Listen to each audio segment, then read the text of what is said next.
always get geeked up whenever a new rifle comes on the scene, but when Nosler introduces something new, I get especially excited. You know, for years they've been basing a bunch of rifles off of their awesome Model 48 action, one of my favorite hunting actions out there. Well, this year we've got the new Nosler 21, and I've been lucky to get an early look at this gun in one of the most amazing places I've ever been, which is in Zimbabwe in the Matisi Safari area, and I can tell you what, this gun is gonna be a winner. I'll just step you through the whole thing. The system on this thing is just extremely well thought out. The heart of this is a new action from them. They actually worked with Mac Brothers action. It's a modification of the Evo action, which is one of the greatest actions out there. And if you haven't heard of Mac Brothers, that's no surprise, but a lot of the best rifles made are using technology from that company. And so this is a turn bolt design. You know, it's a two-lug system, you know, very familiar kind of operating system to any hunter, but internally it is just extraordinarily well thought out.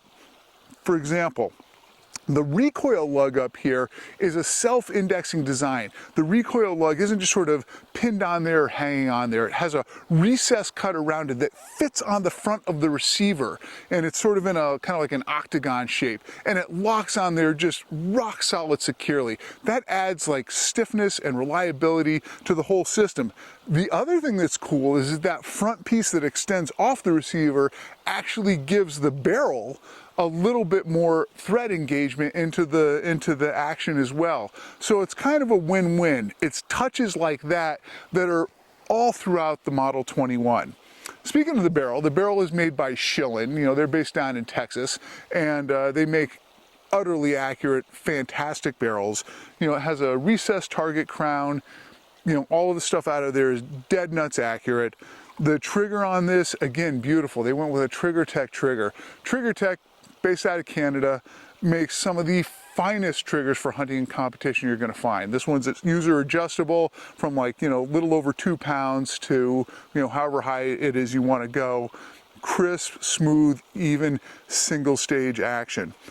On the receiver, you can see that they sort of Noslerized it a little bit. They added some of these angular cuts in there that are sort of a carryover from their Model 48. You can also see that on the bolt shroud back here. And speaking of which, you can see they've got a very generous cocking indicator on this thing, so it's very easy to tell the status of the rifle, you know, from the shooter's perspective and even from an observer's perspective for that matter.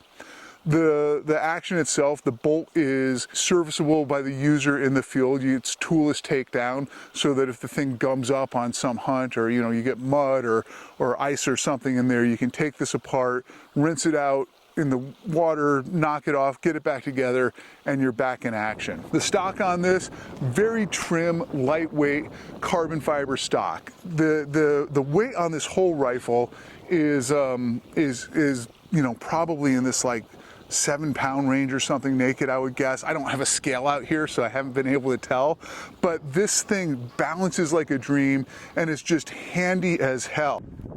Since I'm in Africa, of course, I've got a big cartridge. This thing's chambered in 375 H&H, and when you look at the list of cartridges that Nosler is coming out with out of the gate with this, they've got everything from the 22 Nosler on one end to the 33 Nosler at the other. And you're going to find, so, you know, everything you'd expect: 308, 65 Creedmoor, 65 PRC, 22 Nosler, 26 Nosler, 27, 28, 30, 33, you know, a whole host of cartridges. So kind of no matter what it is that you like to shoot, there's going to be something in this 21 model that's going to kind of fit your needs. The 375 isn't in there yet, you know, and this is an early production prototype. And I've got to say, when I first picked this up, it was a little light. I was like, oh man, you know, I don't like getting beat up. Nobody does. And a 375 is never going to be a gentle rifle to shoot, right? Especially without a muzzle brake on it. But I have to admit, the way this thing handles in the field is awesome. You know, so I think that even out of the gate, we might see the 375 as an option in the Model 21 as well. And frankly, for this kind of work here, you know, we're dealing with elephants and lions and Cape Buffalo. I just shot a really nice Cape Buffalo with this thing a couple days ago. You know, this is about one of the handiest dangerous game guns I have ever used. And especially in this trim, obviously great for Africa, but as an Alaskan brown bear cartridge and rifle, holy cow. I mean, I think that this thing is, you know, almost like going to set a new standard for that category of gun.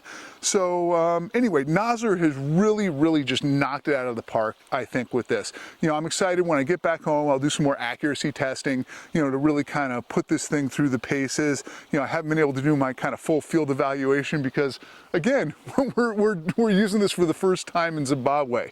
Price, really kind of reasonable. MSRP, $22.95 around there. The street price going to be a little bit lower than that. And honestly, for everything you're getting in this rifle, you know, it is just a screaming deal. So, you know, something really to look forward to and to be happy about if you're a hunter and a rifleman is this new Nosler 21. You know, great job by those guys in Bend, Oregon with this lovely rig. You know, it's another winner.